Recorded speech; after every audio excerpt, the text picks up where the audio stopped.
and welcome to Retro 500, where I take a look at a retro game in 500 words. Give or take 10%. Please, make yourself comfortable.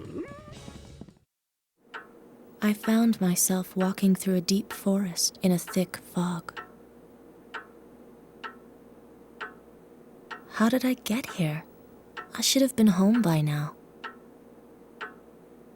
Suddenly, I saw a bright light before me. It was the hotel.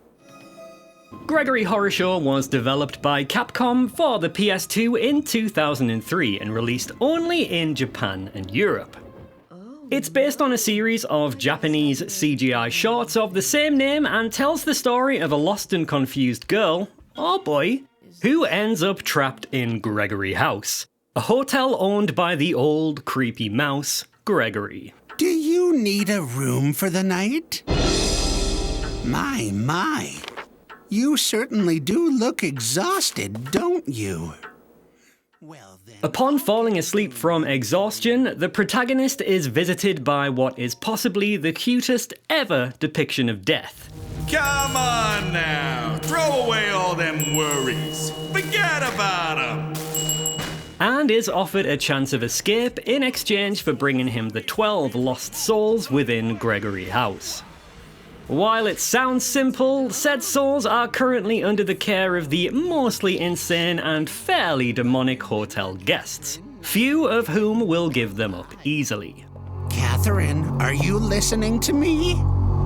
Don't worry, this time I'll make sure there's no escape! Guests roam the hotel on a Majora's Mask-esque schedule, and those in possession of a soul will usually scarper as soon as they see you.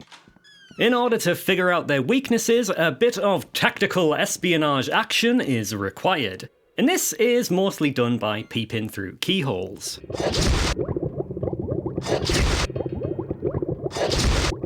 Sometimes the solution is simple, like waiting for the hypochondriac mummy papa to randomly cabbage out. Oh. Or it can be a little trickier, like spoiling Hell's chef stew and having him furiously chase you into a drafty room, which extinguishes his flame.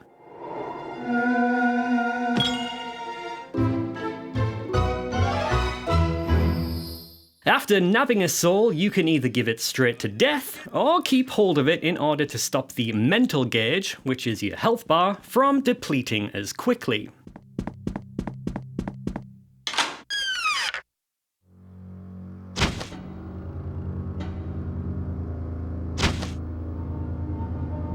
It's gone! It's gone! My soul, it's gone! That kid must have taken it. Now I'm really angry. The guests of Gregory House don't take kindly to losing their souls and will give chase as soon as they spot you. If you're caught, you'll be forced to watch a horror show, which takes a sizable chunk off your mental gauge. The doll she's looking for is me! The hotel contains a variety of hiding places such as wardrobes and tables, as well as your own room. Most guests lose interest once you're hidden away, but some don't give up quite as easily.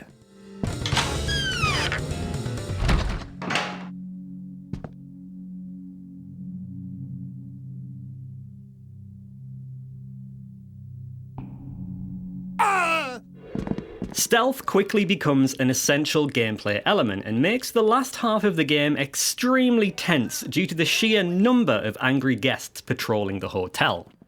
If you're not careful, it's possible to run into so many enemies that the game can't even render them all at once. Oh no! No! Oh no! Catherine, where did you come from? The game can't even keep up with it! The graphics have aged well thanks to the game's unique papercraft style, and its low polygon count allows for some soft and atmospheric shadows. The characters are well designed, and the voice acting is just campy enough that it's a perfect fit for the game. Gregory, your mother was looking for you. What? I don't remember being summoned. I also detect a hint of Resident Evil fan service, as coloured herbs serve as your primary recovery items, and I don't think it's an accident that the male and female protagonists bear a resemblance to Leon and Claire. Yeah. Alrighty then, let's ask the scales of truth! Which will it be, money or love? Only the scales know for sure. Judgment! Here we go!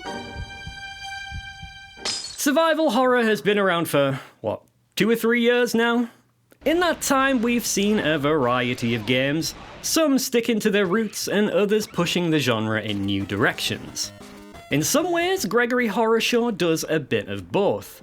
On the surface, it looks like a delightful little kids game, but spend an hour or two with it and you'll find that this is most definitely a survival horror hidden gem in Mouse's clothing. Hey, thanks a lot. Here, I'll stamp your card for you. Hey, you don't look so good. Here, this'll fix you right up. Good luck there, buddy! Hey, thank you so much for watching this episode of Retro 500. I hope you enjoyed it. If you did, please consider doing us a follow on Twitch, where I stream this retro bullshit once-ish a week. Currently on a bit of a break, I hope to return in 2024. If there's anything you feel that I missed, please let me know down in the comments. 500 words doesn't really give me much to work with, so I can only really focus on a couple of aspects of the game. Until next time, please have a fabulous Christmas, a wonderful New Year, and look after yourselves. Take care and goodbye.